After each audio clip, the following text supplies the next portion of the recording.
इस कहानी में करुणा, आस्था और ईश्वर की कृपा का गहरा संदेश है। गरीब की दुआ, एक भावनात्मक और प्रेरणादायक कथा। प्रस्तावना: भारत के एक छोटे से गांव में, जहां खेतों की हरियाली और पशुओं की घंटियों की आवाज जीवन का संगीत बनती है, वहां एक गरीब मगर सच्चा दिल रखने वाला व्यक्ति रहता था। उसका नाम था श्यामू। वह जन्म से ही निर्धन था, लेकिन उसके मन में भगवान के प्रति अगाध श्रद्धा और विश्वास था। भाग 1: संघर्ष की जिंदगी। श्यामू का घर गांव के बाहर कच्ची मिट्टी की झोपड़ी में था।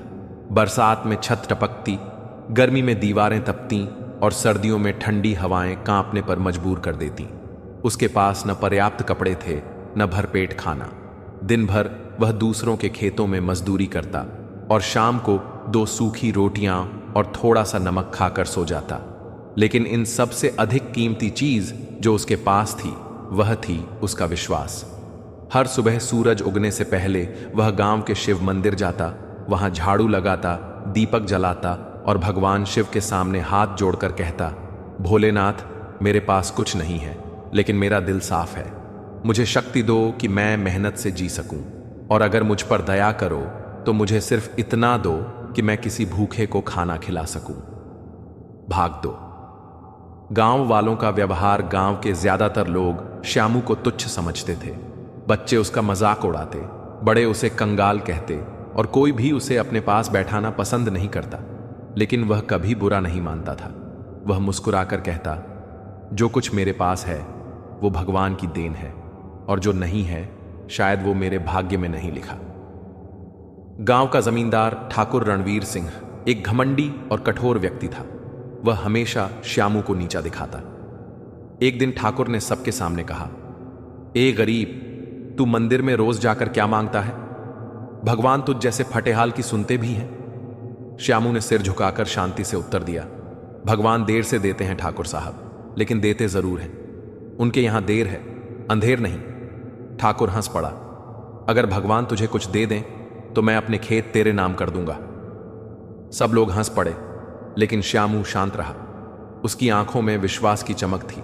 भाग 3: पहला चमत्कार। एक दिन गांव में एक साधु महाराज आए। वे बहुत ज्ञानी और तेजस्वी प्रतीत होते थे। गांव वाले उन्हें घेर कर प्रसाद लेने लगे, लेकिन साधु ने कहा, मैं भोजन तभी करूंगा जब मुझे कोई सच्चा भक्त भोजन कराएगा। गांव वाले एक दूसरे की ओर देखने लगे, क्योंकि किसी ने भी उन्हें भोजन देने की तैयारी नहीं की थी। तभी श्यामू आया और बोला, महाराज, मेरे पास तो कुछ नहीं, बस 2 सूखी रोटियां हैं। अगर आप स्वीकार करें तो सौभाग्य समझूंगा।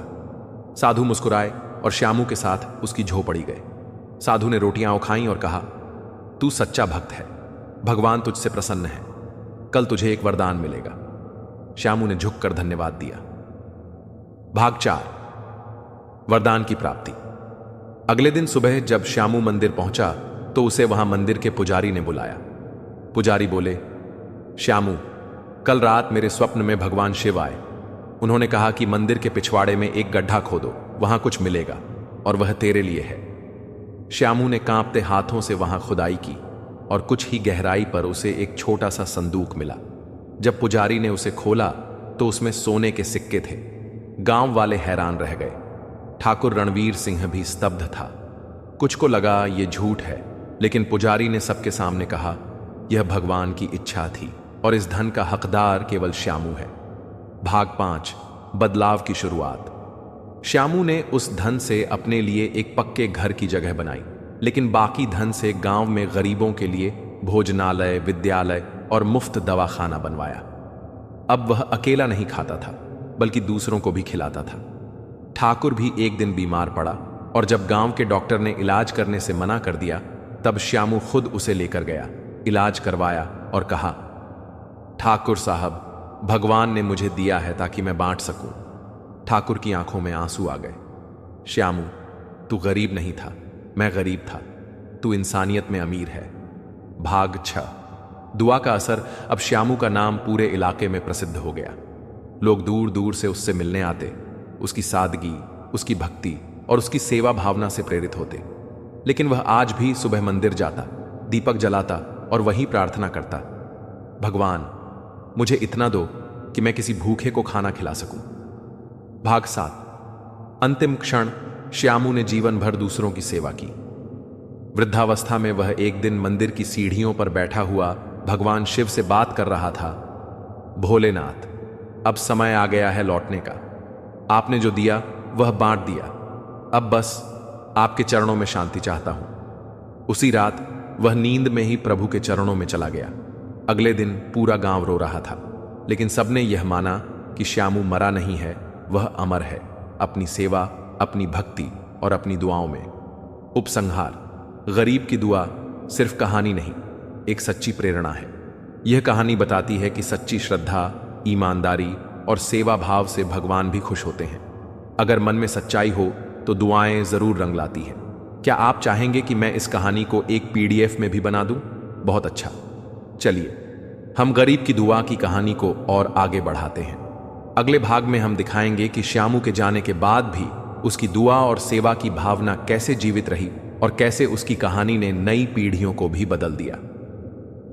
भाग 8। सेवा की विरासत। श्यामू के निधन के बाद गांव के लोगों ने मिलकर उसकी याद में मंदिर के पास एक श्यामू सेवा सदन की स्थापना की। यह स्थान न केवल गरीबों के लिए आश्रय बना, बल्कि बच्चों की शिक्षा, महिलाओं के लिए सिलाई कढ़ाई की कक्षाएं और बुजुर्गों के लिए आयुर्वेदिक चिकित्सा सेवा का केंद्र भी बना। हर वर्ष उसकी पुण्यतिथि पर एक भंडारा होता, जिसमें आसपास के गांवों से हजारों लोग आते। गांव के लोग अब किसी गरीब को देखकर हंसते नहीं थे, बल्कि श्यामू की तरह मदद करने को तत्पर रहते। भाग 9। नई पीढ़ी का उदय। श्यामू की सेवा भावना से प्रेरित होकर गांव के कुछ युवाओं ने मिलकर एक संगठन बनाया, श्यामू प्रेरणा मंडल। इस संस्था ने गांव में कंप्यूटर शिक्षा, किसान सहायता और स्वरोजगार के लिए प्रशिक्षण शुरू किया। एक युवक रवि, जो बचपन में श्यामू की झोपड़ी के सामने भीख मांगता था, अब उसी सेवा सदन का प्रमुख बन गया। वह बच्चों को कहानियां सुनाता।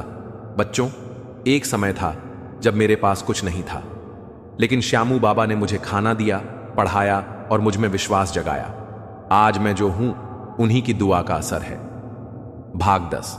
चमत्कार की गूंज। कई सालों बाद एक बार फिर गांव में एक साधु आया। उसने सेवा सदन के सामने बैठकर कहा, यह स्थान तपस्थली है। यहां किसी की सच्ची भक्ति से प्रभु प्रकट हुए थे। इस भूमि पर जो भी सच्चे मन से दुआ करेगा, उसकी सुनवाई जरूर होगी। धीरे धीरे यह स्थान एक तीर्थ बन गया। दूर दराज से लोग अपनी समस्याओं को लेकर वहां आते और मन से दुआ करते। कई लोगों ने बताया कि उन्हें वहां आंतरिक शांति, समाधान और जीवन में नई दिशा मिली। सब इसे श्यामू की कृपा कहते। भाग 11।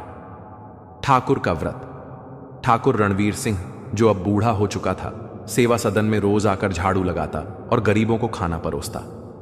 जब किसी ने उससे पूछा, ठाकुर साहब, आप ये काम क्यों करते हैं? उसने उत्तर दिया, क्योंकि श्यामू ने मुझे सिखाया कि असली ठाकुर वही है जो सेवा करता है। अब मैं भी उसकी तरह जीवन जीना चाहता हूं। उसने अपने बचे हुए खेतों का अधिकांश हिस्सा सेवा सदन के नाम कर दिया। भाग 12। श्यामू का सपना।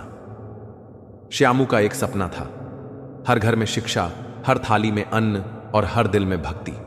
उसका सपना अब धीरे धीरे साकार हो रहा था। लोग अब भक्ति को सिर्फ पूजा पाठ नहीं, बल्कि सेवा मानने लगे थे। गांव के स्कूल का नाम अब था श्यामू विद्या निकेतन, जहां हर जाति, धर्म और वर्ग के बच्चे साथ बैठकर पढ़ते। भाग 13। अंतर्राष्ट्रीय पहचान। समय बीता और श्यामू की कहानी एक लेखक द्वारा एक किताब में छपी, गरीब की दुआ। वह किताब देश विदेश में प्रसिद्ध हुई। कई सामाजिक संस्थाएं इस कहानी से प्रेरणा लेकर सेवा कार्य करने लगीं। एक दिन भारत सरकार की ओर से श्यामू को मरणोपरांत सेवा रत्न सम्मान मिला। सरकारी प्रतिनिधि जब गांव आया तो वहां के लोग बोले, आपने अब सम्मान दिया, लेकिन हमारे लिए वह पहले से ही संत थे। भाग 14। संदेश। आज भी गांव की वह घंटी बजती है जो श्यामू हर सुबह मंदिर में बजाता था। हर बार जब वह घंटी बजती है तो लोगों को लगता है जैसे कोई कह रहा हो, दुआ कर, सच्चे मन से कर, ईश्वर सब देखता है। निष्कर्ष, श्यामू की कहानी यहीं खत्म नहीं होती, बल्कि हर उस दिल में जिंदा रहती है जहां सेवा, श्रद्धा और दया की भावना है। गरीब की दुआ सिर्फ एक कहानी नहीं, बल्कि एक जीवन शैली है जो सिखाती है कि जब हम सच्चे दिल से किसी की भलाई की कामना करते हैं तो वह दुआ खुद हमारे जीवन को बदल देती है।